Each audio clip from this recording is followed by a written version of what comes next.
Good evening and welcome to the 5-8, where we discuss each of the week's 5 most fucked up topics for 8 minutes each. 5 topics, 8 minutes, 2 hosts, 1 guest, some singing, a lot of curse words, and as many cocktails as we deem necessary. LB, how are you? I'm great. I'm at my friends with the cat who's wants to be part of the show, so he's going to make background noise for us all. Okay. And I hadn't seen the new opening. I knew we had been workshopping, but I was busy doing other stuff, and so I didn't see that. So that's what I was. Oh my god, I love it so much I can't even. Give it up for Chunk at Chunkled on the Twitters, the great animator, who handles the the credit sequences for us. Yeah, it's good. So you've got the cat. You got a cat there. The dry food for my cats is in my office and the door is closed. So every time the show's over, they're so mad. They're so put out because they had to wait an hour to eat. They're just like, yeah. It's really awful. I don't have really any like material up front. Sometimes I think of a joke and I really didn't think of a joke, but there's a lot of news coming rapid fire, like little things. Okay. But one thing that I just want to call everyone's attention to is that, Rudy Giuliani fired, or I'm sorry, Rudy Giuliani's lawyer left because he wasn't getting paid. And which is funny enough, right? But apparently Rudy just doesn't pay people. But then I looked at the article and the lawyer is this guy, Bruce Castor. You remember who he is? Yeah, why? Because he's the guy that brought the shopping bag to the impeachment trial when he was Trump's guy. Oh my! Remember? God. That's it. That's why he's famous. That's why he's famous. He just sat there in a fucking court of law with a bag like this. Okay. That's it. Right. That's who he is. I don't know why I found that insanely funny. Well, I have my strike shirt on. Nice. Okay. Yep. So we're still on strike. Let's see. Oh, guys, I will. I know I said before that I would post for everyone, and I'll make an announcement again. And this time I will remember to post. Just go to WGA.org or WGA West if you Google that, and there are places that you can donate and support. And there's going to be more T-shirts and things that you can buy. They literally every blue T-shirt that's a union-made company is sold out for the strike. Nice. They just, they're printing them all up now. So we're doing everything we can, and we appreciate all the support. I really do. I appreciate everybody being invested in this. It is a David and Goliath battle. And if we don't kind of push back on this oligarchy now and make sure that workers are properly cared for, we're not going to be the only union that they're looking to break up. I feel like it really is. And we talked about this offline a little, it's about creativity versus non-creative people. Yeah. And that's what the fascism fight is about too. It's really, fascists are not creative. They're just not. They're thwarted. They think they are, but they're thwarted creatives who are not terribly creative. And that's, it's not a philosophy for creative people. So I feel like, we gotta take one for the team here and support the union and support creativity and democracy and all the good things against all the fucking bad things. That's yes. You guys are the forces out there that you're trying to get to give you like a tiny little bit more of their ridiculous amount of money. It's like Putin. It's like they're all on the same team. That's what it is. They're all pirates. They're hoarding everything. Yeah. They're monarchs. We're going to get into some of these themes later on, like looking at the money and what's happening with when people hoard a whole bunch of money. It comes with a tremendous amount of moral corruption at the very least. And also it's impossible to have a thriving society, and it's no fun. No, nobody wants to be in an artless human experience. No, we don't want Leonard Leo in charge of the arts, really, or Barry Side or any of these people. It's just like, I'm in charge of the arts. Listen to my wife's opera singing. Oh my God. Yeah. Okay, we got to explain the theme, the B-sides theme. Oh yeah. Yeah. Explain that. Oh, I'm going to explain it. Okay, so like B-sides, back in the day we used to have LPs. Even, that's not even my day. onto cassettes. And That was my day, and we have this argument all the time because Greg thinks, and I should stop correcting you, that I'm much younger. He gets upset that there's actually a difference because he doesn't think it's a significant difference. But you are the same age as my wife, so I do understand the age gap here. But in terms of popular music, look at that. Oh, that looks good. What is that? I think it's a pomegranate water with lime. There's no vodka in that? That looks like it's no vodka. It's that's basically that's just a mixer for vodka. That thing right there. It's delicious. Okay. We could put yeah. All right, in the background, we could put tequila in it. Maybe. Okay. We'll all right. Whatever. Later on. There was when there were albums, when there were records, you would have your hit song that everyone would know. That's the news. That's what everyone's talking about. But we flip it over, and there was like a surprise, another song on the back, on the B side. And these two things were connected, obviously. Yeah, you just didn't know that sneaky underside was in there. So we're going to tackle the news items that we're, a lot of swarm and a lot of media around about, but we're going to look at, okay, what's the B side of this? What's the B side of this story? What's the B side of this news item? What actually are we looking at here? And what are we listening to? So that's our theme. How'd I do? I think you did fine. Here, we should, just for anybody this is correct. Thank you, Patricia. B-side refers to the side of a 45, least likely to get airplane, therefore least likely to be a hit, but sometimes much better than the actual song. Sometimes the really good stuff is there. Yeah. Hey, what can I do? Okay, so let's get started because we're making our guest wait. We don't want our guest to wait. We don't want our guest to wait. Yeah. All right. We want her to come on. Okay. Timer. Okay. Did you turn it on? Is it on? It's on. So the Durham report, Greg Olear, that's what everyone was swarming around. But what's really going on here? Well, I dug it. I want to talk about the Durham report for a few minutes up front, and then we'll get into the B-side aspect of it because it basically, the Durham report, as I see it, is just they're trying to make excuses and trying to be all persnickety about how the FBI conducted and why the FBI conducted their investigation. And they want it to be about, George Papadopoulos thing is the reason why Crossfire Hurricane started. And, that was not enough. That was not enough. If you read this thing, it feels like they're trying to explain over and over again that because the George Papadopoulos incident in which Papadopoulos, in May of 2016, met with an Australian diplomat and started running his mouth about, hey, he was tight with the Trump people and also that they have dirt on Hillary. And then wound up meeting Alexander Downer, okay, who, I didn't realize this until I did my podcast last week with John Fowler, who was a former diplomat from Australia. And Downer is like a big deal. He was the foreign minister of Australia for like 11 years. It's like he's sitting down with John Kerry or Hillary. It's like that level of guy. So, but they want to be like, so the fact that this guy thought it was newsworthy should be enough, but they want to keep harping on it. And the thing is, you mean the Republicans that are the Republicans, yeah. They want to harp on it. And you can, I printed out part of this Durham report, and I don't want to put anybody to sleep here, but it's just very persnickety, the whole tone. FBI officials have acknowledged that they were aware that the information concerning Papadopoulos did not come from Australia's intelligence services, but rather from Australian diplomats who were previously unknown to the FBI personnel handling the paragraph 5 information. Oh my God. Wow. Yeah. Who gives a shit, right? And then it's like that level of thing, okay? And they go on and on about Papadopoulos. And I'm coming to the point here, which is if you actually map out the chronology of events, the simple chronology of events, you don't need 316 pages here.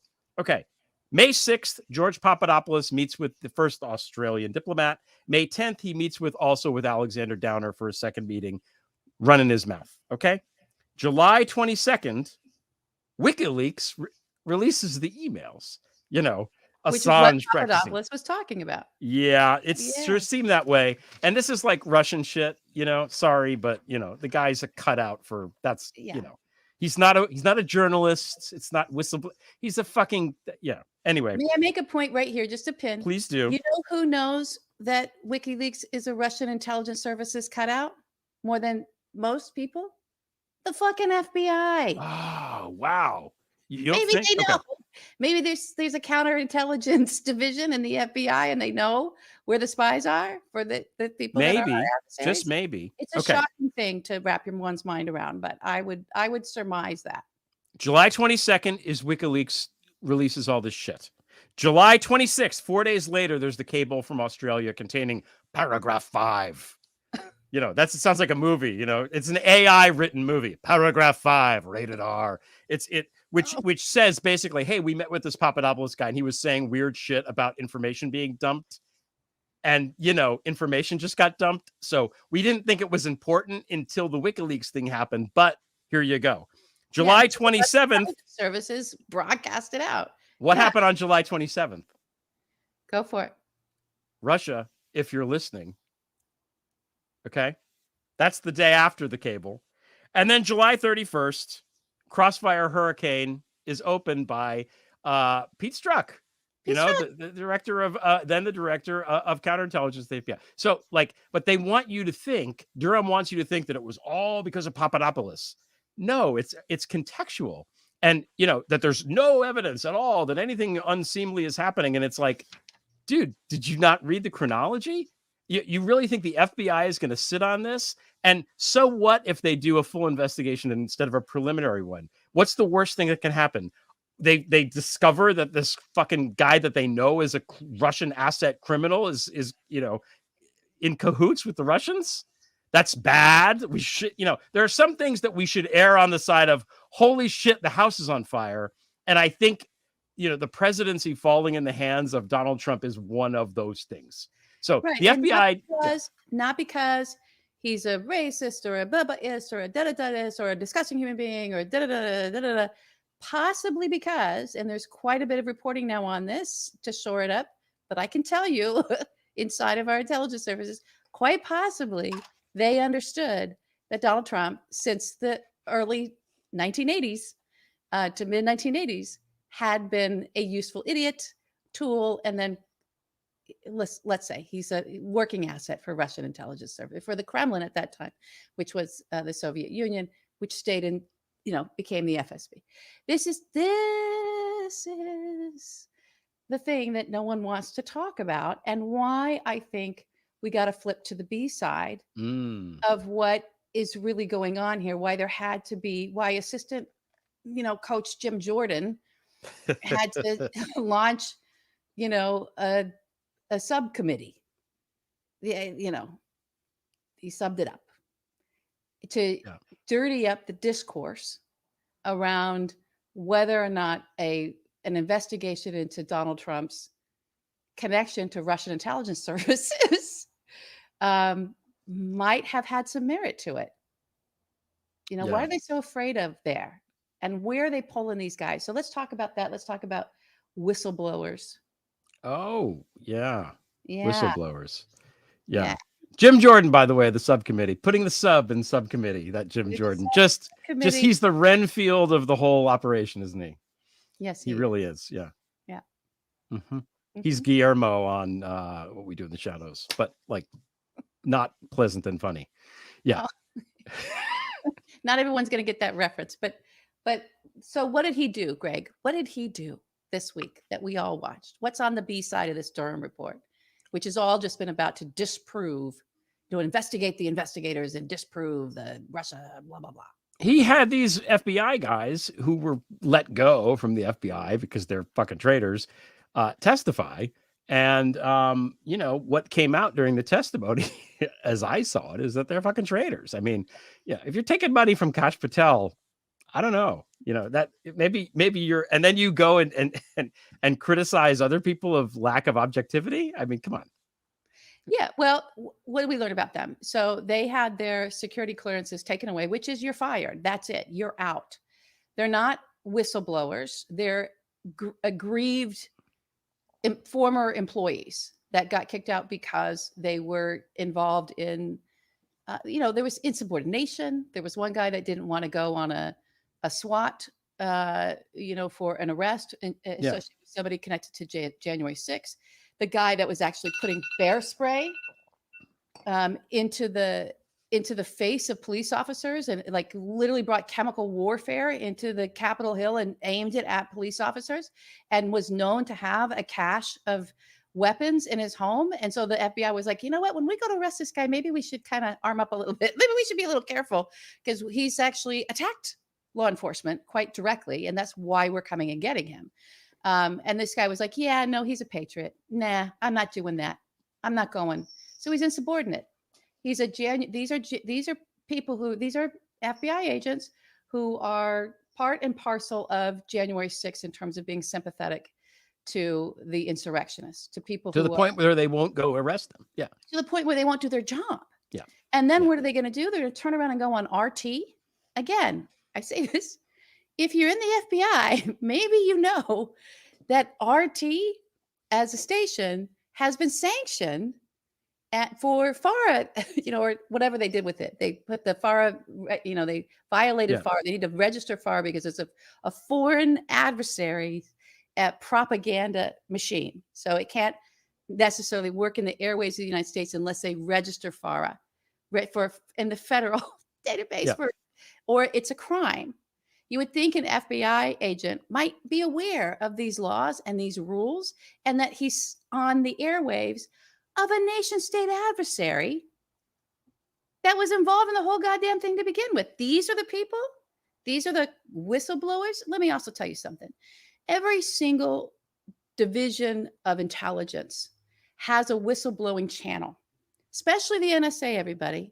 I know that because I happen to know the person who created the whistleblowing process within the NSA. So, and the FBI has it as well. There are processes for which somebody actually can be a whistleblower. You don't just say, oh, I'm mad at people. Someone was mean to me. Someone came on to me, and I'm just going to blast it out there to the world, and therefore I'm a whistleblower. This whistleblower is a very specific technical thing, and there's a process for it. So these are just dudes that wanted to go ahead and be anti-Hillary, hate the woman, lock her up. We love our Trump dude. We're going to be for, don't tread on me. These are human beings within the FBI. They have that mentality. And when they didn't want to do their job, or when it was found that they could maybe get a better gig, having Kash Patel pay them, put them on the payroll, and sneak around and slither around and be part of this under thing with, informing here and informing there. And Jim Jordan will put me on a committee. And that sounded better to them. And I get to be on Fox News, and I get to go on RT. Okay. And make a lot more money. Why aren't we looking at them as opportunists? Why does that only get thrown on one side of the dial? Right. So these are traitors. These are horrible, horrible human beings. The whole thing is a farce. It's all disgusting. That, Donald Trump is an asset of fucking Vladimir Putin. This isn't up for debate anymore. And all of this nonsense, all of this shit, all this money being wasted is all just about people being upset at that reality and doing the bidding of Donald to go in there and make sure they force some other reality onto the world. That's not, it doesn't exist. We just got to accept this. This guy also committed massive acts of espionage, as far as we can tell, with all these stolen documents. God only knows who he fucking sold it to, why he took it. He's always been a threat. He was a threat the second he got a fucking Secret Service detail as a nominee. He's been a fucking threat. Yeah. A massive threat. Okay?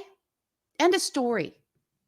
I can't separate any of this from, especially with like Durham and Barr and them going around the world, right? It's there's something also about this of defending Donald, not because there's something to uphold there that they believe in, but because they're just so fucking pissed off that Hillary had the gall to run for president. Mm-hmm. They don't like her. They don't want that woman in there. Lock her up. They're in that camp. They never left that camp. It's been 6, 7 years, 8 years. They're not going to leave that camp of being so narcissistically injured that a woman dared to run for president, especially that woman. And they just were all in on proving her to be the terrible person. And that meant they had to lift up this Russian fucking asset. Are you kidding me? That's my rant. Two quick things because we got to move on. But Yeah.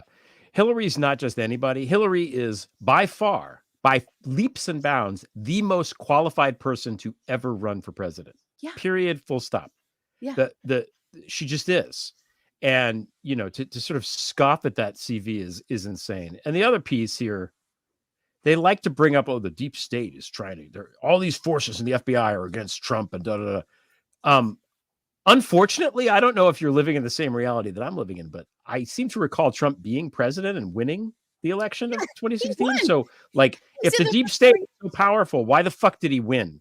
That to me undercuts their entire argument, but a lot of things do. But I think the purpose of the 316-page Durham report is to just sort of, wallpaper over all this shit and just, just throw bullshit, so much bullshit at it that it makes your head spin when you're just ignoring basic facts like the outline that I just laid out. If you're the head of counterintelligence for the FBI and you're presented with this guy that is bad, that's probably getting help from fucking Russia, you open the fucking investigation. Duh. To a foreign diplomat who happens to then say, "Hey, he's chatting about this to me." Yeah. And not just a foreign diplomat, somebody, one of the Five Eyes people who is a senior guy. Yeah. So that's that. Okay. Next topic. Put that to bed. I hope so. Okay. It's just Durham dumb. Durham bull. Okay. Bull.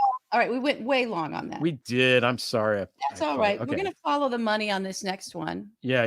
This is you. This is me. All right. So there's, the A side, right? The hit song is, we got a lot of Epstein news recently. We did.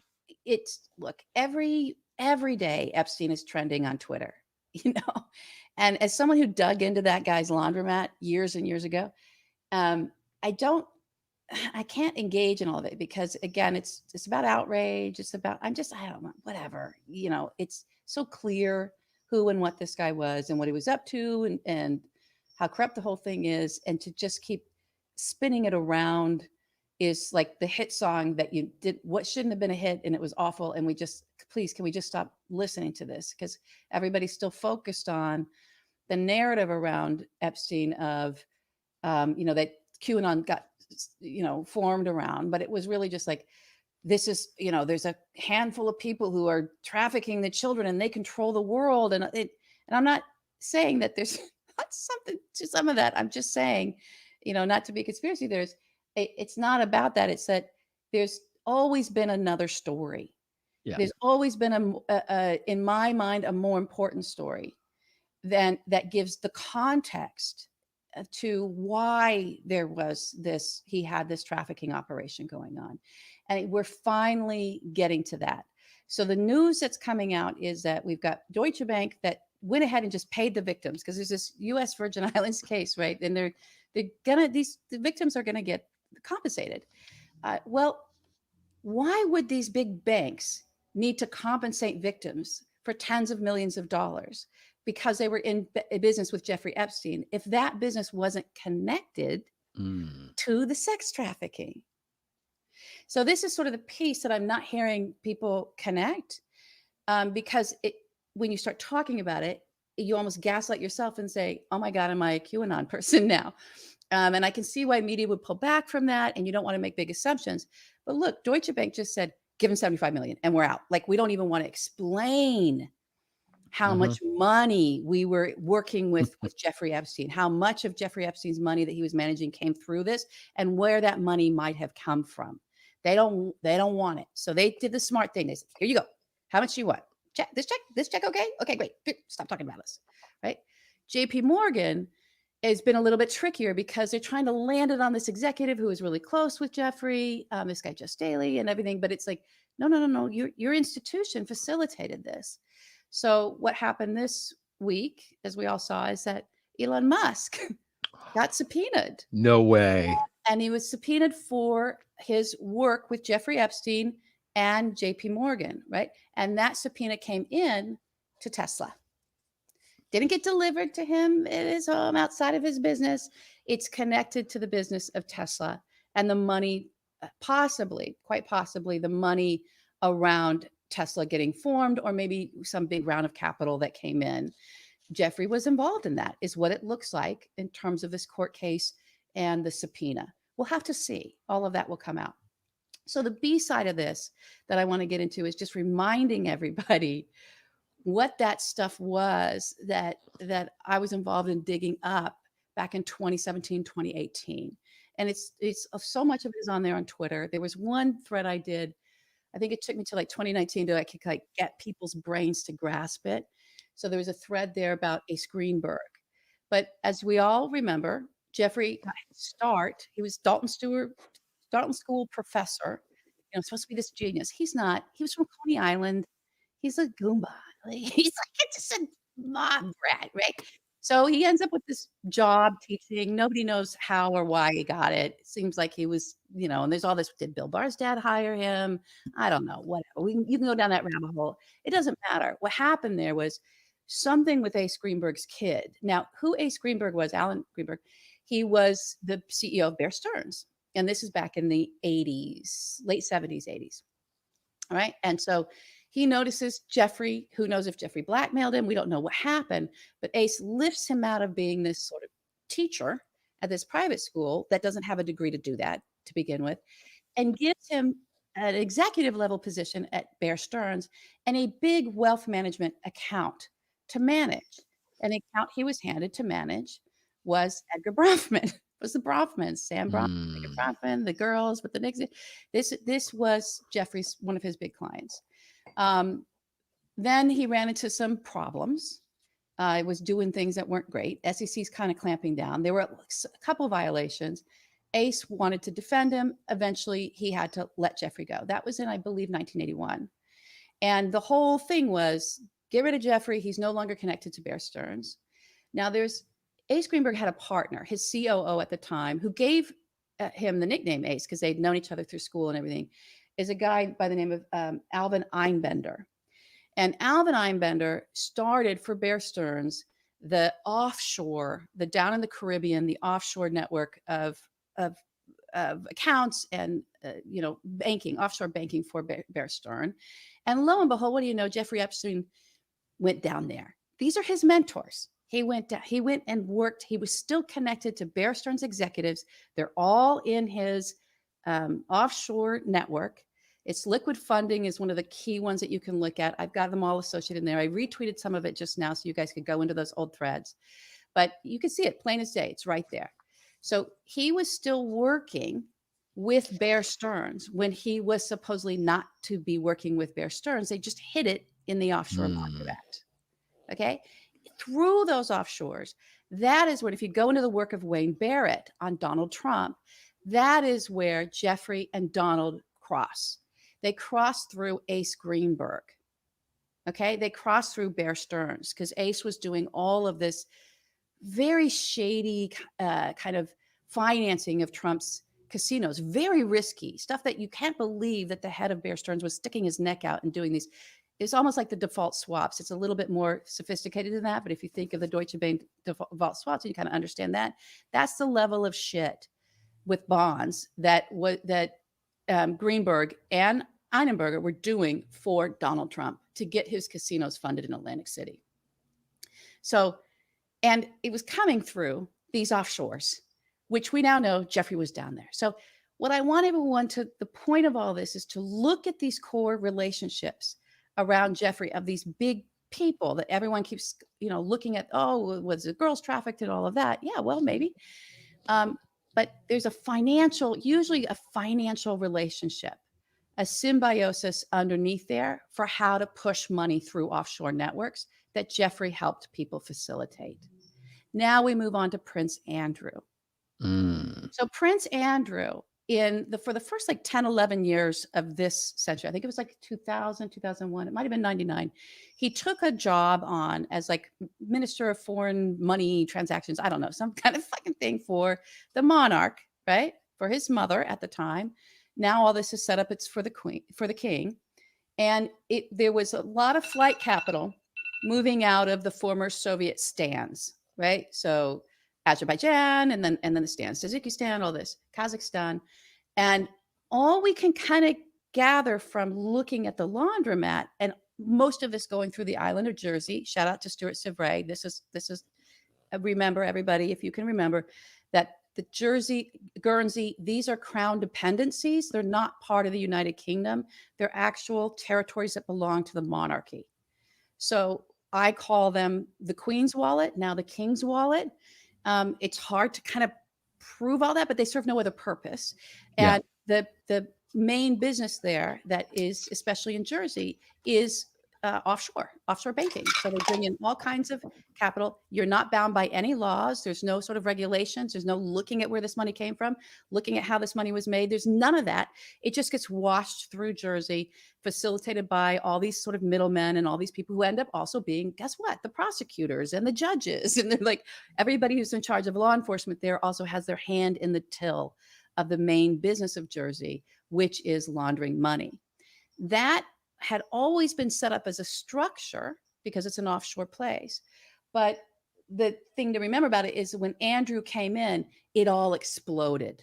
So who do you think is helping Andrew figure out how to push money from all this flight capital and do these deals with these people? He gets, look it up. He's in bed with Aliyev. He was in bed with all these oligarchs, right, that were running these countries.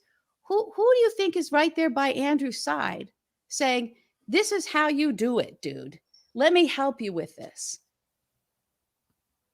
Jeffrey Epstein. Whether he did or not, there'd have to be an investigation. And there's certainly been a lot stopping that. But he was right there with him. Best friends, running around, partying. So Andrew's in charge of raising all this money and trying to put money into the wallet of the Queen. He's working with all of these folks. A bunch of money's getting pushed through an offshore laundromat that's connected to the monarch. And there's Jeffrey Epstein right by his side. What do you know? What do you know? What do you know? So just always follow the money. Yeah.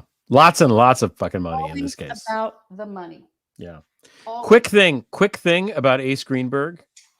Before he was the CEO of whatever the fuck, when he was still an up and comer, Ace Greenberg called the Supreme Court offices and pretended to be a reporter from the New York Times to try to get a quote about whatever decision was got the advance notice of whatever this decision was, and then traded on it, and was not reprimanded by the then CEO who was Cy Lewis. But that's the kind of guy that he is. Okay. He was doing this like shit you see on Billions. Okay. Yeah, very much so. And I'm telling you, I've met people who knew him and worked with him and talked to them, and they just all love him. I mean, this was a man who was beloved. Not by everybody. But, look, there's no way to look at Bear Stearns and not see the shadiest of the shady underworld there. It wasn't a good operation, and I think it was allowed to crash and burn. Yeah. I do. Okay, we've made our guests wait long enough. Okay. We went way over. I'm so sorry. Okay, but before we bring on the guest, we got karaoke time. Okay.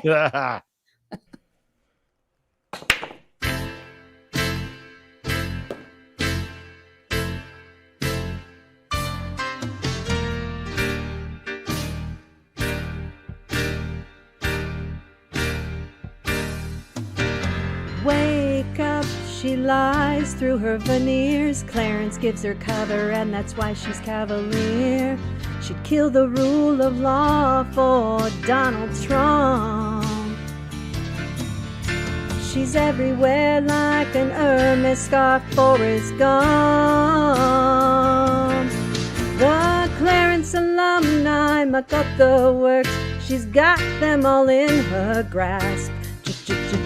Ginny and the clerks. Hey, you can't imagine how many of them help her with her seditious grift. There's Laura Ingraham, wow, and Naomi Rao, and John Eastman had to plead the fifth. Oh, Ginny and the clerks. Ginny and the clerks, the clerks.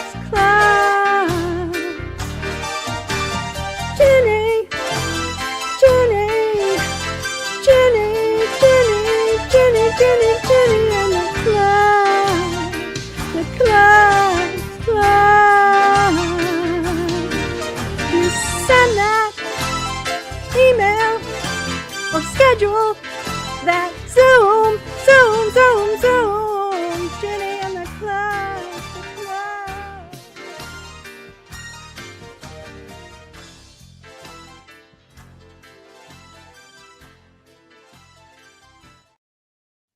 Yay! Ah, that was great. All right, was shout great. out real quick on that. That is the wonderful Lolo. Yay, Lolo. Lounge. I see her in here. She did that like that, you guys. It was amazing. And with a little help, I think, around for some folks in her band, Umfla, with the sound mixing. So big shout out to you guys. Thank you so much. We loved it. We want to do more collaborations. So yay. I forgot. Yay. I did not realize that Laura Ingraham was one of the clerks of Clarence Thomas, by the way, until this. Yeah. Let me It's tell you, really- we're coming after these lawyers. This is what they did. They created an army of lawyer foot soldiers that they could push over into media, push into the federal, braga and plan stuff at attorney general's level, get into judgeships, and they're coming after our rights. This is what's going on. This is what Ginny has been in charge of for a very long time. And we'll talk about it more next week. Okay, our guest. It's time for the guest. I'm excited here. She flew helicopters and maritime patrol aircraft during 3 deployments between 2000 and 2004. She served as a campaign analyst while deploying overseas to 5th Fleet headquarters in Bahrain. In 2008, she began working as senior defense research scientist in private industry. She left the drilling reserves and began transition in 2010. Since then, she's written for OutServe magazine, the New Civil Rights Movement, and Queer Mental Health as a blogger and featured columnist.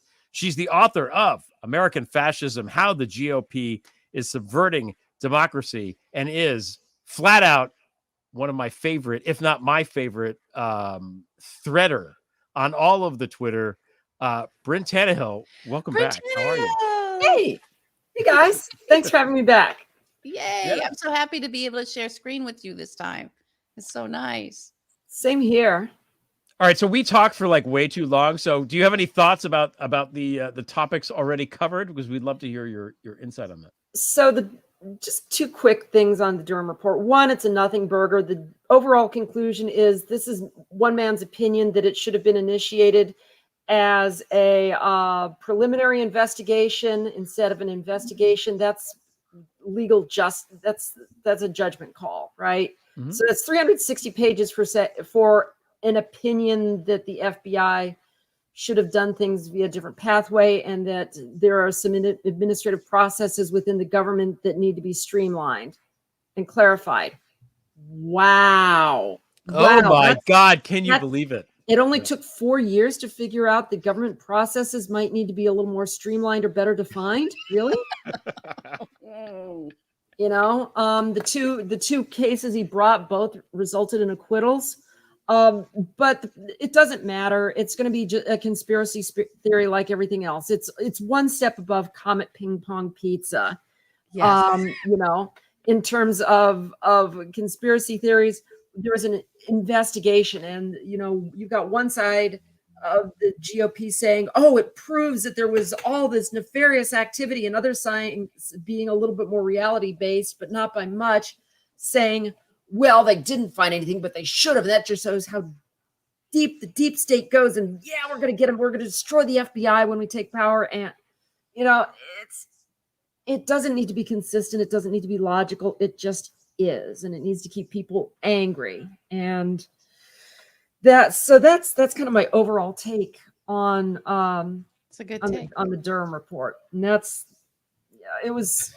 it doesn't improve things, but it also comes out exactly the way we expected, which is Durham was a partisan flack. He came up with a report that was basically partisan sniping, but he couldn't actually prove anything because when he did try and take it to court, it flopped quickly. The jury was in there for like an hour or something ridiculously short. He didn't even come close to making his case. It sounds like almost like Monday morning quarterbacking. Like it's like Stephen A on First Take being like, LeBron James should have played harder and he should have done. Yeah, you weren't in the game, man. LeBron James was in the game and he's LeBron James. So we're going to probably like default to what LeBron James thinks about basketball and how to play it rather than Durham. who can't even be counted on to dependably weigh in on facial hair. You know? I see The someone way I here. would express it is that the FBI can be forgiven, perhaps, for going in hot when they suspected that a hostile foreign power was directly interfering in a U.S. presidential election. That seems pretty serious, right? So I think I but watched it's that on really, Scandal. They went in hot. Yeah, and they were hacking both. We know they did both campaign headquarters, right? Both the GOP, and that we just never heard about what happened with that. And then you've got one candidate and for one of the parties seem in league and in sync with them. This is right. While the other one was there also is under investigation as well. It's not like there she is was the only no one under investigation. doubt that. Oh, sorry. There's no doubt that's not in question that the Trump campaign tried to collude with a Russian actor who claimed to have dirt on Clinton, right? This is not a matter of debate anymore, except for people who are complete conspiracy nuts.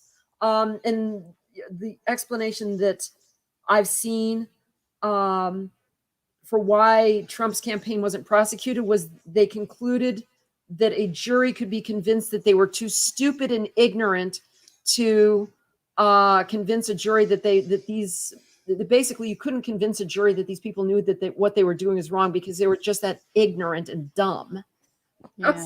That's the reason that, that one of the primary reasons why the Trump campaign staffers walked. Oh, when is the nightmare over? I Don't ask Bryn when the nightmare's over because you're not going to like the answer. I'm not going to like the answer. I know. Let's pivot away from that because there's something super important we want to hear from you about tonight, especially with this. I don't even know that there's a B-side to this. This is sort of the record that everybody needs to listen to and hear, and it's not getting enough attention. And so we'd love to hear from you on what you've been witnessing with the destruction of rights in our nation right now. For trans people in Florida, in Texas today, in Nebraska, I mean, it's scary shit. And it's, you wrote a book about American fascism. So that's what this is. To me, every time I read a story like this, it's like, guys, they're trying to round people up. It's effectively that. And the media just seems to be completely unaware of what is actually happening. So what do you think is going on? Can you explain it better? So I'm going to contradict you a little bit here. We're not rounding people up. We're driving people out. Okay. And that's just as bad because it's a prelude to worse things, right? And I wrote an article. So you mentioned some of the places I published for. Lately, I've mostly been writing for the New Republic, Dame Magazine, and I just had something published in the Atlantic. So moving up in the world, yay! Hey, nice. Okay. But the New Republic's awesome. It's a long and storied publication. But what we're seeing is things to make the lives of trans people so dangerous and impossible that they leave. We've got Republicans stating to cheering crowds at CPAC, transgenderism must be eradicated from public life, right? Imagine if it was Goebbels saying Judaism must be eradicated from public life at a rally. Would anyone take that as less threatening? Which is exactly what Republicans have been claiming. Oh, well, eradicate transgenderism. We just, we don't mean it like that. We don't get rid of people. Well, you just make life so bad for them that they leave, right? And when we talk about making life too bad for people that they leave, we're talking about making it so that they can't get health care, which the new Florida law is more or less doing.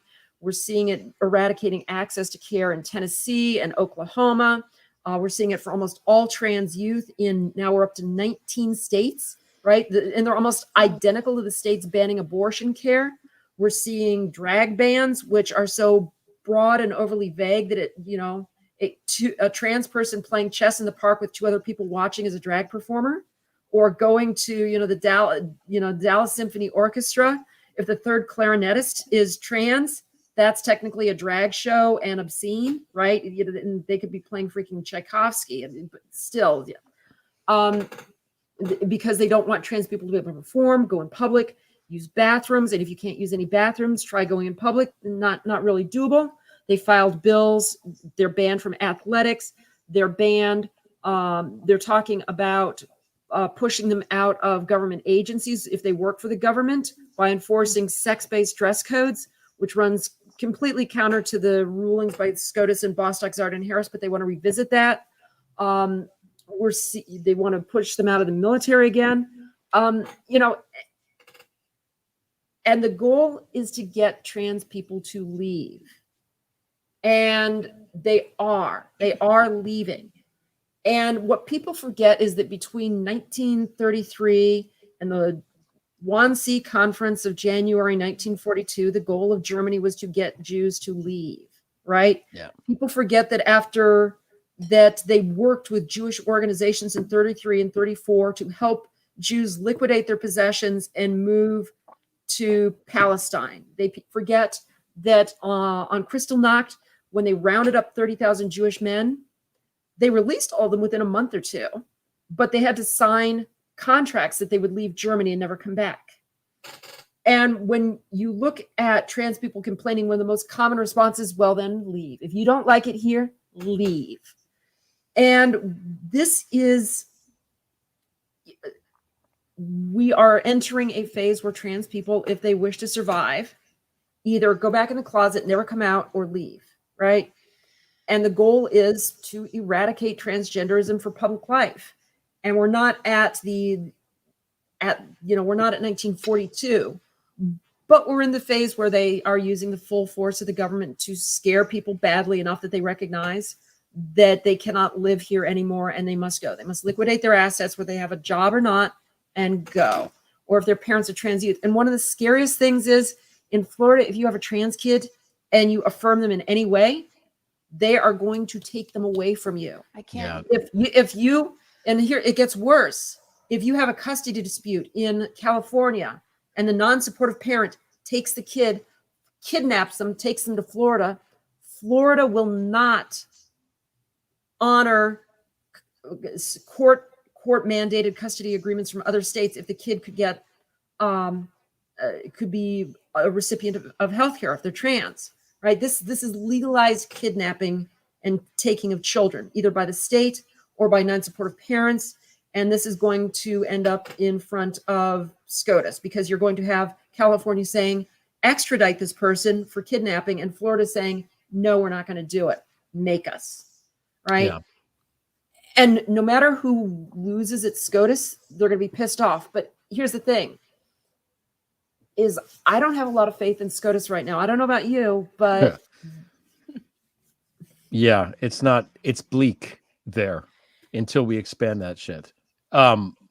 Just to piggyback on something, because I think, people tend to, I think when they read stuff like this to, we interpret the sort of overarching fascism maybe, or there's people that don't know any trans people and don't have any basis for making any judgments. But especially in Florida with the, parents taking it away, when you have kids that are trans that are, transitioning and are then suddenly denied healthcare, the fucking suicide rate is going to spike. That's what's going to happen. You're going to have you're going to have kids who are trans kill themselves. So seriously, like this can't be more. These fucking people think that they're pro-life. They dare to call themselves pro-life. And they've enacted policies that will cause children to commit suicide. And it will. That's what's going to happen. Mark my fucking words. If this shit continues, you can look at the suicide rate because it's going to go up in these places. Trevor Project is already reporting that in states that are doing this sort of thing, that they're seeing the number of suicide prevention calls going way up. We already know that denial of access to healthcare results in worse mental health outcomes. Yep. No matter how much Republicans try and pay fake experts or twist the research or use witnesses who are basically paid shills by the Alliance Defending Freedom, who are part of a traveling dog and pony show that goes to different states to try and put a veneer of legitimacy over the top of this. This is in no way legitimate. It's no way supported by medical science. It's not supported by legitimate medical organizations. But I'm going to put something out there to anybody who's watching. I don't know how many will, but it's not the part where people are fleeing that gets super dangerous. It's the part where the people who can't or won't flee, where they look and say, what is to be done with those people that we have not successfully driven out? What's the next step, right? Do we declare all of them mentally deficient and pick them up, give them the help they need, right? We're talking, you've got to keep in mind, they're talking about taking guns away from trans people, Republicans taking guns away from people, right? And the only way to do that is by declaring them mentally incompetent, right? Danger to themselves and others. And given that they regard guns as a fundamental right for everyone else, and that so does SCOTUS, there's only one way to get to this, and this is to put trans people in a place legally where they no longer have any human rights, that they are treated as mentally incompetent and wards of the state. And what do you think the state's going to do with them once they have that power? This is the direction they are leaning into when they talk about taking guns away from trans people. Something else I would point out is that Germany took guns away from Jewish people, but loosened gun laws for everyone else. Not that I'm saying that guns would save trans people from what's coming, but it's one of those canary in a coal mine situations where you go, oh, this is going in a really, really bad direction. This is a fundamental, having an AR-15 is a fundamental human right and a social good for everybody, except for these people whose guns we need to take away. Yeah. It's scary shit. It really is. And, you know, I think anybody watching, I mean, make sure that people know that Ron DeSantis is behind this and this is what he wants. Yeah. Like it's very important, I think, because people don't really know. You know, everyone watching this show knows. You know, our audience is very savvy and with it, but most people, I remember when Allison Gill was on, she said, most people don't know who Roger Stone is.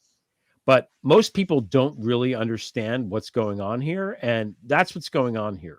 It really is, like you said, Bryn, it's now it's please leave. But when it's not anymore, please leave, it's going to be round up. And, you know, because what you just described, the only solution to that is state homes and stuff like that. That's yeah. And the other part that I would say is the narrative and the messaging on trans people is that they cannot be tolerated in any capacity. Look at the Dylan Mulvaney on one beer can uproar, right? You know, people losing their absolute minds over that. Trying to haul a beer company in front of Congress and bring them up on charges for putting a trans person on a beer can and paying them to do a short TikTok endorsement, right? These are not rational people, but the message is that we have tolerated this for too long. We have tolerated those people for too long. These people are a direct and existential threat to our children, to our women, to our country, to our heritage, to our civilization, to humanity. And that we can no longer tolerate them or anything about them in our society if we are to survive, if we are to protect our culture and our women and everything else. And going back through Milton Mayer's book on the Germans, he talked about how that was pretty much the messaging Goebbels was using in 1938. And so, yes, I'm extremely worried. This is indescribably bad. We're going down a very, very dark path. Yeah. And what scares me the most is that nobody seems to be willing to talk about it or to talk about what this path is or why this should be scary or parallels to the past, because everybody's afraid to be labeled a doomsayer or an alarmist or nothing, a line of thought that's, well, nothing compares. You can't compare anything to that, right? Except the problem is that people like Theodore Adorno and Milton Mayer and Hannah Arendt, their entire line of academic work was saying, no, it can happen here. America needs to be vigilant. Every country that is a democracy needs to be vigilant against this sort of thing, because therein lies the path to madness. And anyone who's paying enough attention to both should probably be able to see the parallels, and they're not great. No, it's I pretty know. I mean, obvious. it's sort of like you get into the what can we do, and everyone wants a cause of action, but I do feel like there's if anything was worthy of an economic strike or pressure on the economies of these states and Fuck Florida. This is it. Yeah. So I don't. Is there an organization? Is there anything happening that is more organized in terms of not just the voice, but calls to action? That's part of the problem, is that when North Carolina went after trans people in 2015 and 2016, there was massive boycotts. Now, nothing. There is almost nothing happening. The only thing you can do is make personal choices to do things to screw over the economies of states that are trying to eradicate their trans populations, Florida in particular. If you want to do a Disney vacation, go to Anaheim, not Orlando. Yeah. If you are a business owner, find ways not to put money into the Florida economy. If you have a choice between a supplier, in New York or Pennsylvania or Florida, pick one of the other states, right? You can, on a personal level, you can make economic decisions. At a political level, you can start calling it fascism for what it is.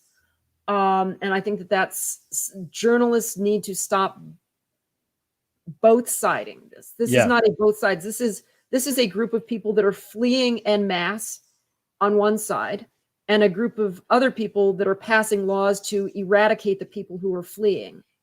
Oh my God. And the people that are fleeing didn't. The two? You can't. These are not the same.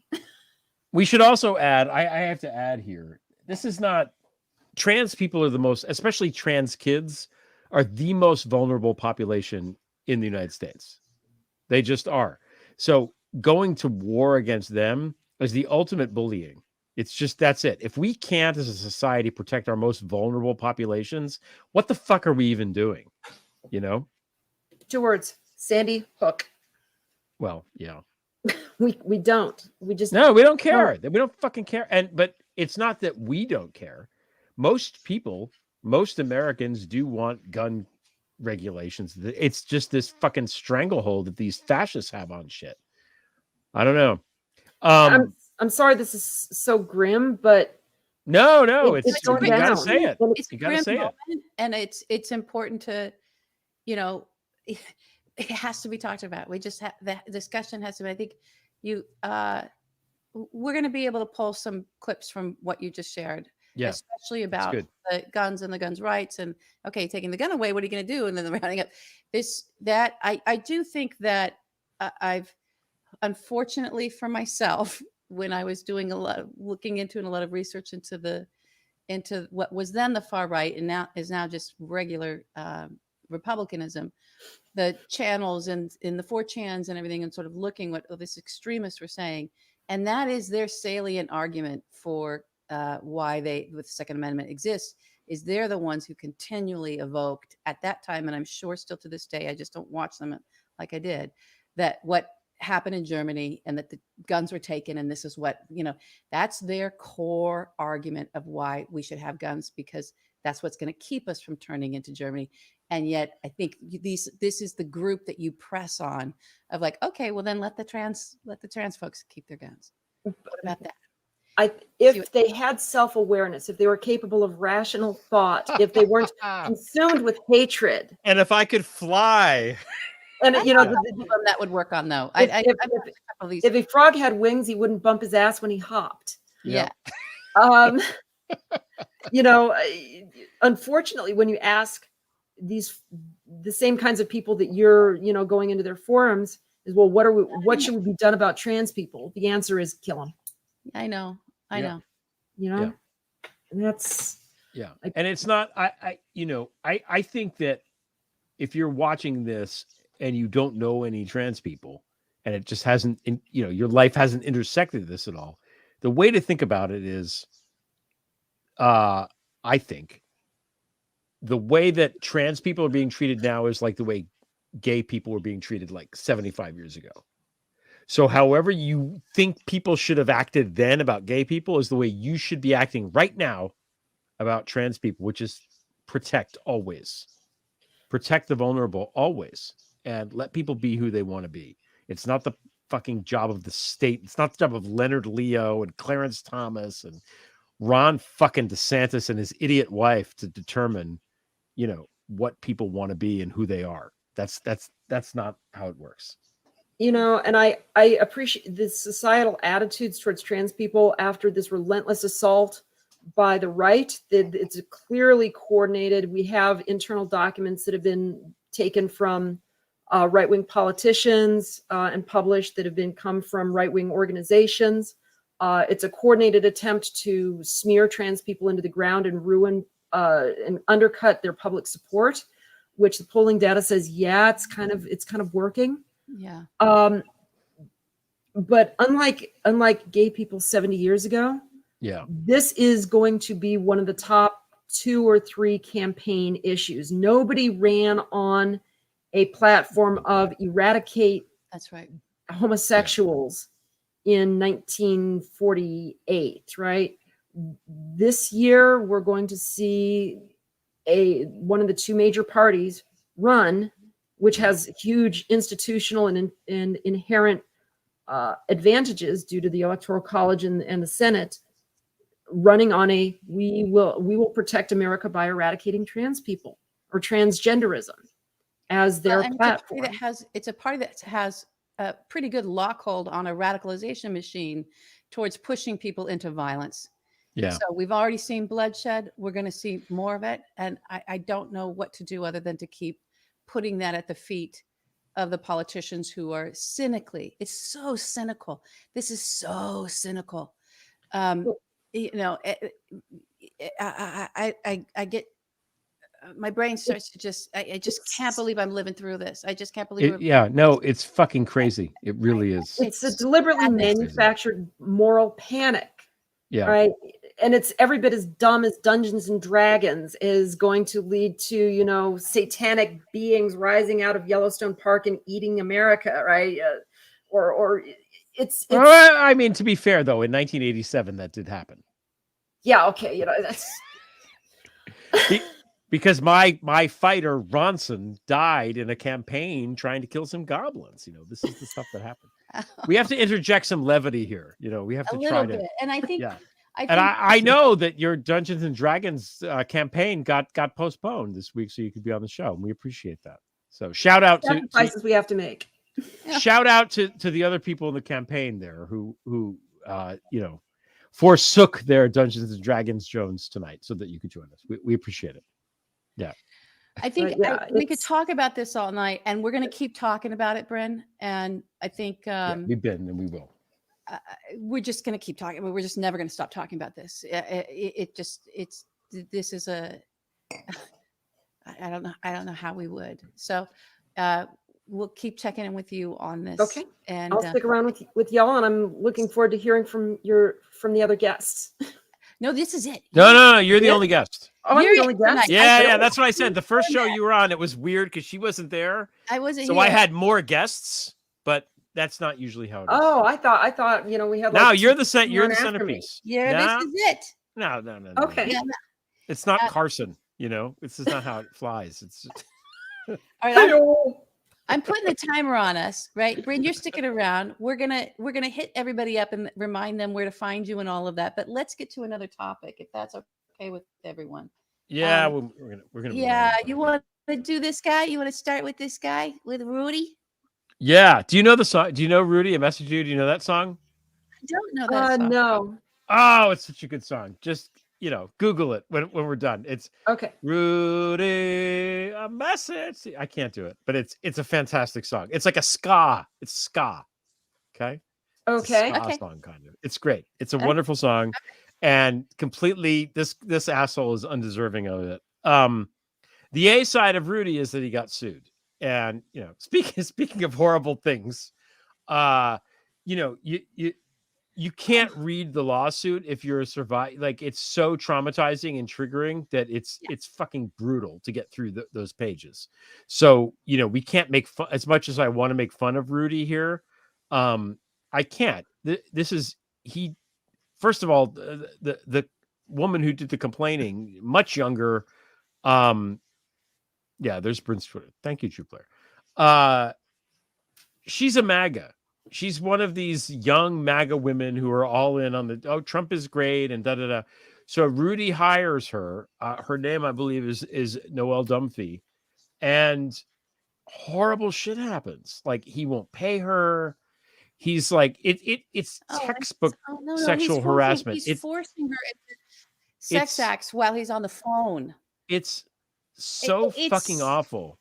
But like, okay, we all saw the second Borat movie, right? It's not like this is like a surprise. Like, Rudy knew in that movie that he was on camera, and he still hit on her and got into the bedroom and started unzipping his fly, to the point where in a movie, in a movie made by Sacha Baron Cohen, this woman like went to the absolute, like, you know, wall and had to get the fuck out of there because this guy is that level of Sacha awful. had to break in as the director and producer. He had to, as a producer, he had to break in a way that Chris Licht didn't, by the way. So, yeah, isn't that interesting? Yeah.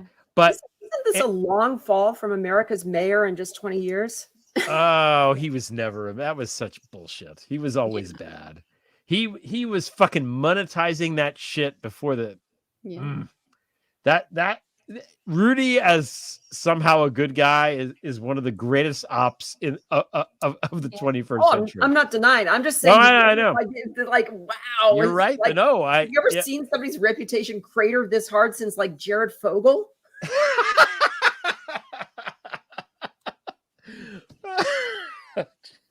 Sorry. I mean, it had to be said. It had to be said. Little I needed a laugh. Thank you. Little tuna sandwich. Yeah. Yeah. Okay. So what's the B side of this? Is just the B side how awful? The B side is, okay, in this, and again, I don't want to make light of this because it's really fucking serious. This poor woman, young woman, having to deal with, I can't even imagine. Like, he's a fucking, and I believe the quote from the complaint was drunk morning, noon, and night. Yeah. So, you know, he said as he sipped his Manhattan. Well, look, I mean, it's awful. It's awful. It's terrible. Horrible. She was terrorized. Not new. No, but like, I think this is, for some people, this is going to be like, oh, Rudy did that? Really? Like you said, Bryn, America's mayor? Yeah. He's a fucking scumbag. He always has been. His father went to Sing Sing for sticking up a milkman in 1938, and Rudy's worse. Okay, that's how it goes. But the B-side, buried in this, is this allegation that Rudy yakking about, oh, we sell pardons for $2 million and we split the money, Trump and I. How about that? Splits it 50-50 with the boss, right? What are the chances that that isn't true? 2%? 3%?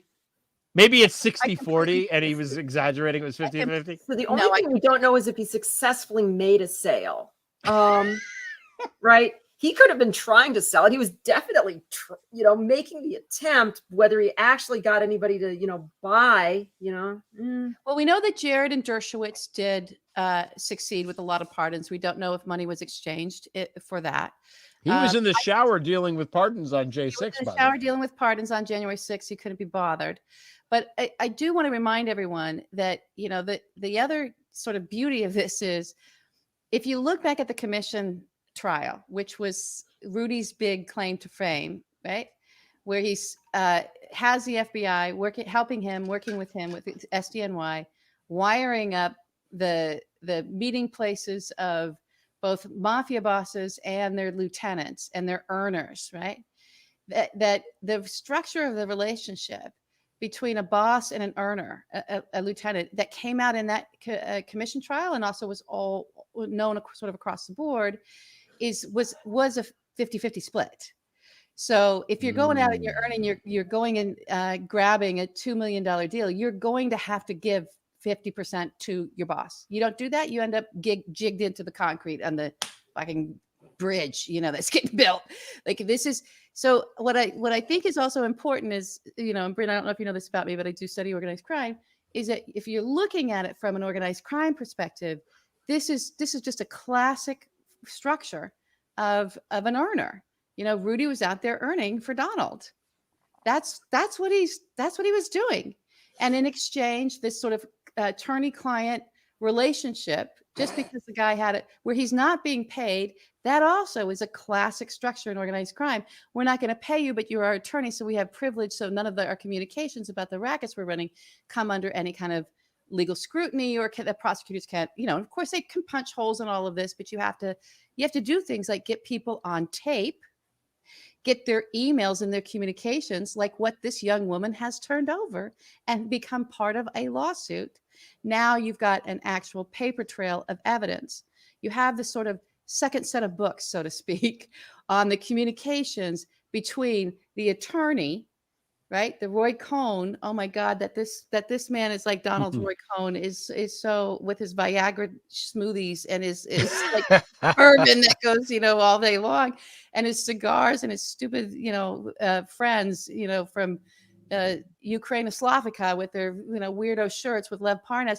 This is, and Dmitry Firtash somewhere lurking in the background, funding crap. This whole thing is a Saturday Night Live skit done by Martin Scorsese, and it's going to be a Goodfellas explosion with a Sharon Stone coming out of casino at some point, and I mean it's just insane. But everybody's drunk, and most of them are on Viagra, and they don't know to not stick their hands down their pants while Borat is filming them. I can't with this. Have you ever considered that maybe whatever's coming to America, given that half the population thinks that these guys should be in charge, that we're really kind of earning it? Like the fact that half of Americans don't look at this and go, or that half of Americans look at this and say, yeah, it's fine. Okay. I'm good. I'm in. I'm down. Let's whatever. That's such a great segue into the next topic. Next topic. You don't even know, but it's a really good segue. Yeah. We do a quick thing here real quick, Bryn. We have this thing called announcements. We won't put you on the spot or bore you while we do it. We just want to remind everyone at this point in the show, come on to our, if you're on YouTube and you're watching on YouTube, make sure you subscribe, hit the subscribe button. And if you want to join us, we would love to have you join our membership. We do things like have after hours for members only. We had a lot of fun last week with a lot of, and we're going to have a lot of fun next week. Next week is the 50th episode. Next week is our 50th episode. We might have some fabulous. It's going to be good. It's going to be good. So, Bryn, we want you to come back and watch us always. Thank you. So here we go. Last segment. Do we have any more announcements? Bryn, do you have any announcements? Oh yeah, Bryn. Well, I do have a third book that just came out. What's your book? So the book is titled "My Child Told Me They're Trans. What Do I Do?" A Q&A guide for parents. Terrific. I can grab a copy. Yes, please. Yeah. Show us. Oh, this is wonderful. It is written by parents and experts in the field, actual experts who work with trans youth and parents of trans youth. Some fairly famous ones, including Wayne Maines, whose daughter Nicole Maines is a TV star, and Debbie Jackson, whose trans daughter Avery appeared on the cover of National Geographic, and it provides answers to all of the most commonly asked questions by parents of trans youth, answered by both experts and by parents who've been there and done that. And, given that there's so much misinformation out there that's deliberately put out there, given that you have an entire right-wing media ecosystem designed to get parents to put their kids in conversion therapy, this is a book about helping parents understand why accepting your kids and supporting your kids produces healthy, happy kids who continue to have healthy relationships with their parents, rather than one of the main reasons that inspired me to write this book was talking to kids whose parents were spokespeople for the right wing, or trans kids, and their relationships with their parents were destroyed, and made me really sad that these parents had thrown away these perfectly awesome kids. and hurt them so much. So this is my latest book. Sorry to turn it into an advertisement, but No, we love it. Proceeds of this go to the Trevor Project. Nice. Okay. And parents and friends of lesbians and gays. Wonderful. Okay. Oh my Good. God. You gotta let me know. Is it when you really have these good books out. announcement? I'll tweet it. Not that anyone can read the Twitter anymore. It's just like 10 likes. Okay. So I'm so shadow banned. Yeah. That's how it goes. What was I going to say? There was something about the book, and I don't know. My brain just went went blank. Okay, we're going into Prince and Princess. Final topic. Yeah. Hey, according to some obscure Austrian website, Eric Prince got indicted. Yeah. So now I've heard tell that this is going to be happening even in the United States for years now. Greg Smith, who worked with Eric Prince and who has been very vocal, I think, about all the shenanigans he was all up in, especially in Libya, seemed to think he would be indicted before now, and he hasn't been indicted in the United States yet. But I don't know what's going to happen here. But if he really is under indictment in Austria, which we can presume the Austrian press would know, we have an extradition treaty with Austria. And so does presumably all of, the good countries in Europe. So if Eric Prince is hanging out in the UAE, Eric Prince is going to stay in the fucking UAE for the rest of his miserable life, or he's going to be arrested and have to deal with this shit. So enjoy it. I'm sure it's fun. I'm sure it's really nice and cool this time of year. Whatever. He's from Michigan. Not going to be able to come back and get your, whatever they call soda in Michigan. I don't know. I should have a Michigan reference now. But the B-side is his sister. Yeah. Which is why Prince and Princesses. Get it? We get it. Okay. So what did Betsy DeVos come out and say? I think it was this week. It was not this week. It was actually in July of 2022. But good. Okay. So look, let's put it in context.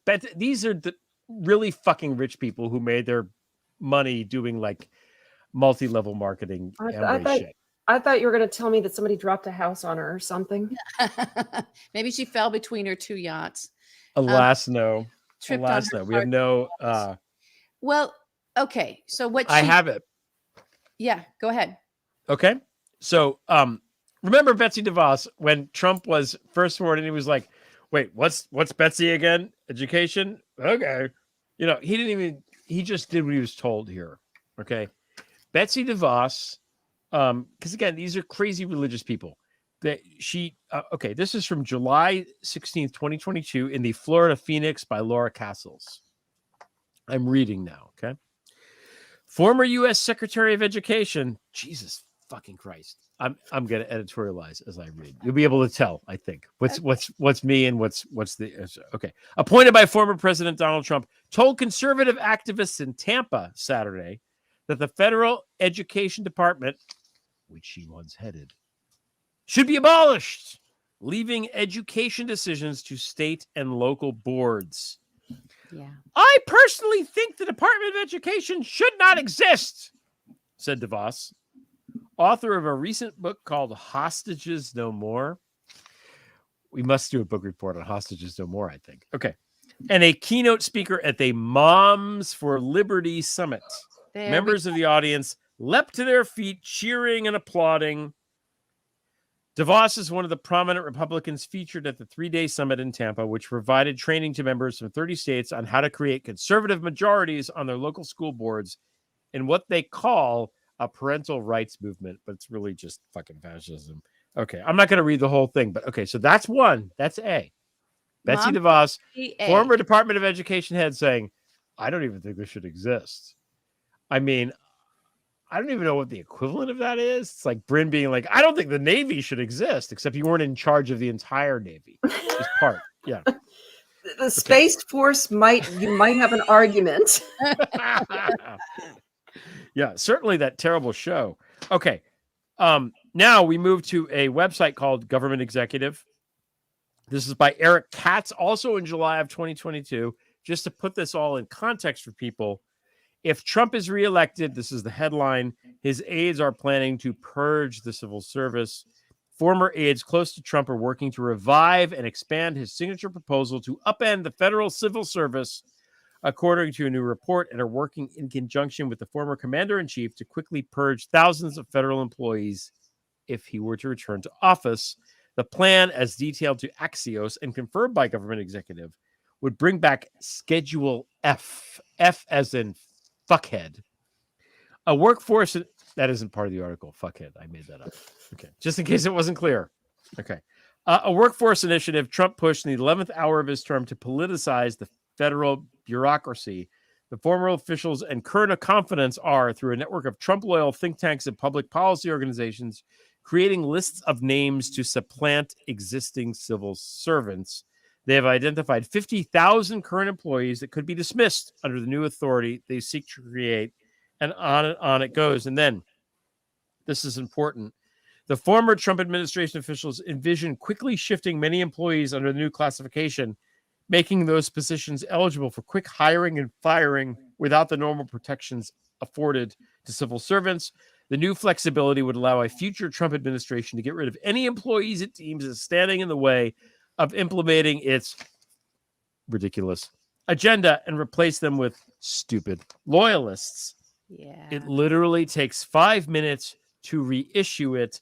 A former Trump admin official involved in personnel policy and current talks about Schedule F's revival told government executive, quote, there was real value to issuing Schedule F because it turned it into a flip the switch thing for the next administration that wants to do it. So this education thing, they want us, everybody, to be fucking dumb. They want to control the education system so they can teach about how Jesus is going to come down and whatever the fuck, and hate people because of whatever.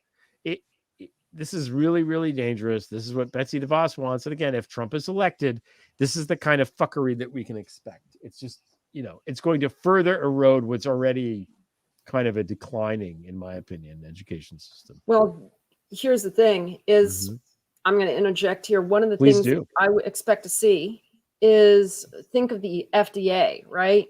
Oh, fuck. Right. If Schedule F goes into place and they manage to put in loyalists at the FDA is going to start turning around left, right, and center and banning drugs for abortion. They're going to start banning the use of birth control. They're going to ban the use of hormones for trans people as an off-label use. They are going to go after women and trans people and reproductive rights by gutting the FDA of anybody that can make policy and filling all those positions with religious nutters. And also, as if that's not bad enough, they're just going to remember, Rumsfeld was involved with the FDA's approval of NutraSweet or whatever it was, right? Just into the Diet Coke. Like, they're going to just also, if some huge corporation has some fucking chemical bullshit they want to put in the food, they'll be like, great, it's fine. Who cares? God, that's fucking awful. No. We're going to be back. We're going to be back to like the fucking muckrakers. What's the book? It's not the octopus. What's the book about the meat packing thing in the something jungle? What was it? The Jungle. Upton Sinclair. Yeah, we're going to be back to that fucking shit now, where it's like, maybe it's horse meat. I don't know. Who cares? Whatever. Enjoy your hot dog. It's the 4th of July. Why are... This is not a nation that really the majority of Americans want to live in. And so we're at a messaging crisis. And we're at a messaging crisis with our leadership. And I'm not hitting out at anybody in particular. I'm just saying there's an urgency to what's happening because of what is at stake. Yeah. And because I believe these people. Again, it's not about being outraged anymore. It just is like, I'm not interested, but I believe you. I believe you, Trump, that this is what you're going to do. I believe Betsy DeVos when she said, let's get rid of this. I believe Ron DeSantis when he's like, we're just going to take your kids. I believe these people. They're not messing around. No. They're zealots. And even if it's performativeness for zealots so that they can get power, they don't know their brains don't know the difference of that. These are people who play with fire. They play with fire and call themselves dragons. But all they're doing is destroying a nation. So that's good. That's good. I believe every single thing they say. Believe it. There is no, we're gaslit during the Trump. It's like, oh, he's just joking. You can't believe him. No. Believe every single thing. Masha Gessen warned us. Yeah. Yeah. It doesn't matter how extreme it is. Just take them at their word. No, they're coming for your rights. They came for our bodies. They want a very different kind of nation and a very different kind of future. It's one that we fought to never have and shared blood to make sure we never had. We even did it to make sure it didn't exist elsewhere. So it's now is the time to get the messaging together, to get it together. That's what I have to say about that. I'm going to do the hook on us here in a little bit. But wait, I know we got to go. Wait, get some last words. Did Van Jones after Trump was found liable for, in the E. Jean Carroll thing, did he tweet that this is the day that Trump became president or no? I missed it. I didn't check. We might have missed that one. Yeah. Van Jones, Jared Kushner's buddy. Yeah. Fucking yeah. ridiculous kind of thing. Wait, can I ask Bryn one more question before we go? Do you have to go? Do you have plans? Not really. Okay, Stephanie, do you have plans? You're My family's tiptoeing around to be quiet, but that's okay. Look, cocaine bears over. It's good. The dogs can be loud. It's fine. Okay, quickly, Bryn, when you were on the podcast, you talked about the Hungary, Yugoslavia kind of vision for the future America. That was a while ago. Either one or the other kind of headed towards it. Yeah. I've asked so many people about this since then. Like, what do you think? So because you're here, I want to ask you now, a year, however long it's been.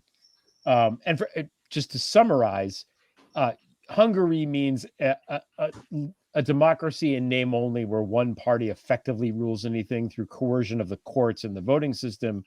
Yugoslavia means it just breaks up. And Bryn said it's going to be one or the other. That's, which future of America are we heading towards? What are your thoughts right now on that? I'm leaning towards Hungary. Unless something drastic changes. Even as things get worse, I'm watching what's happening with trans people, and we have, everybody swore up and down, oh, never again, and the resistance is negligible. This affecting 0.7% of the population is one thing. Affecting every woman of childbearing age in the United States, that's something else. What happens when birth control gets banned? What happens when you have women being extradited from California to South Carolina to face, first-degree murder charges for getting an abortion? What do when do we start having our Dred Scott cases? What happens when we reach the point where the majority of people in blue states reach the conclusion that the government is broken, it's getting worse, and no matter how we vote, our votes no longer matter in fixing it. The system is entirely broken. It's rigged against us, and we don't like the way the direction this is going. Do we get to that point? Do we have enough people who are completely blind institutionalists who are like, no, my right or wrong, my country, this is, okay, yeah, what's happening is terrible and horrible, but gosh, upsetting the apple cart and changing horses midstream, and and saying no to the Supreme Court, even if and we'll get them next election cycle, and just kicking the can down the road and assuming that the system will fix itself or that they can fix the system, and trying to work within the system, even though it's clearly the system is utterly broken. If after multiple Sandy Hooks, the United States is the only country that can't do anything about mass shooting violence and decided, instead of less guns, let's have lots more and make sure that everybody can have them. More people can have them. Less rules, less regulations, more guns, right? We're the only country that did that. And even though that's what most people don't want, most people didn't want abortion banned. Most people don't want birth control banned, but that's what we're getting anyway. And I'm just wondering and I don't know if there is a breaking point for people in states that don't want that, because it's going to be so damn close, because it's going to be Democratic voters in blue states that are ultimately are they going to break? Is a super majority of Democratic voters in blue states going to say, no, this is intolerable. We're not playing this game anymore. That's the Yugoslavia. If you can only get 41, 42, 43, 44% saying we don't want to play this, that don't believe, that find it unacceptable and don't want to play the game anymore, and don't think that it can be fixed via normal means, then we're just going to sink into Hungary, and we're going to have elections where people pretend like the vote matters, and we just keep sliding further and further and further into looking like what Florida does today. Okay. Well, I'm up for keeping a little bit of hope alive inside of all of that, in that saying that if we can't get our message together that this coming election is actually light years more important than the last two, then that's where we can really pinpoint another flex point of failure. I'm going to say it's equally as important as the last one, because the next GOP election we get, the next time we put Trump or DeSantis in office, that's it. It's kind of like saying dodging this semi as I run across a highway is more important than dodging that semi, right? Okay, I dodged that last semi. Now, is it more important that I dodge this next one, or was it the last one? Well, no, either one will turn you into a pink mist, right? Yeah. So they're kind of equally important that way. You don't get a second chance from either one. That's right. My point being, it's still upon us, and so let's make sure that we get our messaging together so we can get people out en masse and voting. Because otherwise, just give up. And I don't want to be in the despair mode quite yet of like, yeah, I'm out. I'll see you later. But I certainly do have like a little plan under the table. All right, I'm gonna do the hook tonight. Oh, good. Somebody's got to do it. It's not going to be me. I'm clearly going to be here. Yeah, I'm not. Yeah, you're going to be here forever. I love it. It's been amazing having you, Bryn. Thank you. I loved sharing this space with you, and I can't wait to do it again. And we've been trying to have something that we go out on now in our shows. There's a little new thing we're trying, either poems or verses or something to give us an out. And what I'd love tonight is to have you just read the title of your new book again. Okay. Oh, good idea. I was going to suggest we all sing "Oh Canada" together, but we could do that too. Oh, please! If America falls to fascists, Canada's fucked. Oh, I'm married to a Canadian, so Well, there you go. You already got your exit plan. All right, let's. So my book is "My Child Told Me They're Trans. What Do I Do?" A Q&A guide for parents of trans children. That's all you need to know, everybody. All right. Good night, everybody. We'll see you next week. Bryn, thanks so much. No problem.